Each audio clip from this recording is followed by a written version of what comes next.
So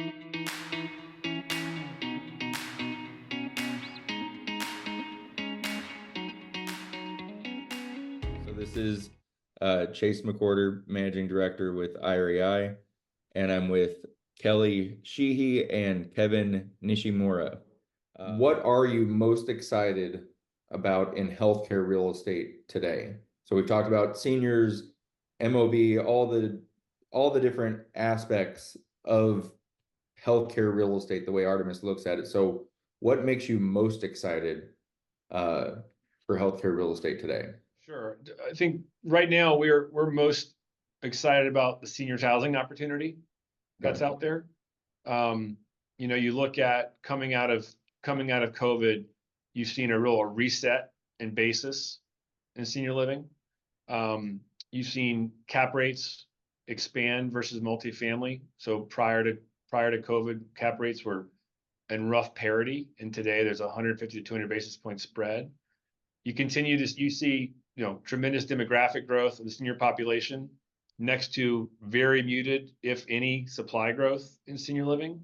And what that creates is an opportunity to acquire assets and generate old school NOI growth, to create your returns, to create true real value creation in your returns. And we get there through kind of having the experience, having operators in our team, and really being able to go hands-on and create that opportunity. So I think the market today rewards experience and expertise, and that's we really see a real opportunity there over the next 24, 36, 48 months.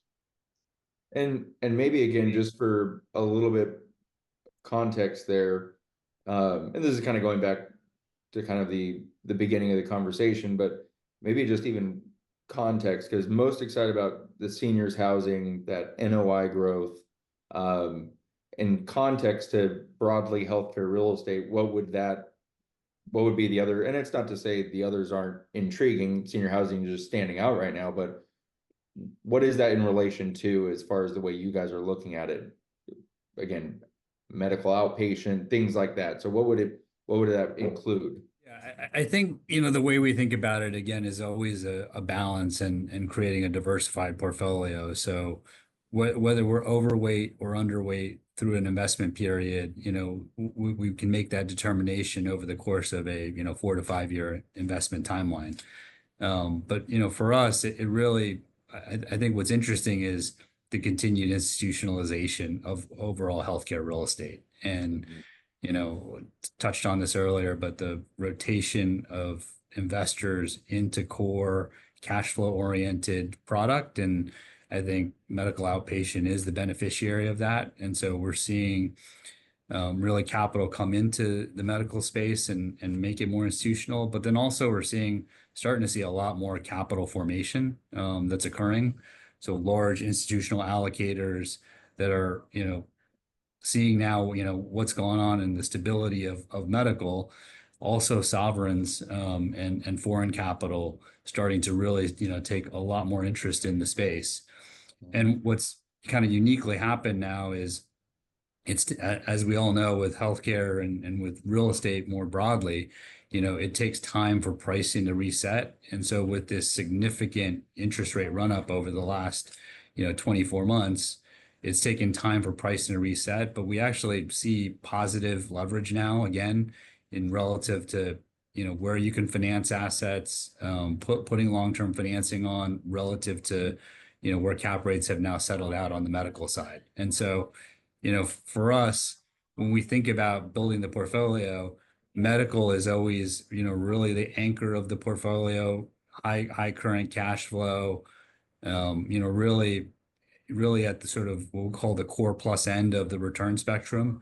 And then the alpha is coming really from senior housing. And like Kelly said, the dynamics of where we're set up right now for senior housing investing are really attractive. Strong rent growth, labor expenses under control, and the widest spread we've seen in a long time between traditional multifamily and seniors. So that's sort of how we blend the two. To really get to our return. But I did just want to take a moment to obviously say thank you to you guys for taking the time. We know how busy you guys are in navigating all this, actually taking action on the thesis you discussed with us. So we appreciate you giving us an hour to kind of go through this. So appreciate the time and just wanted to say thank you. So thank you guys.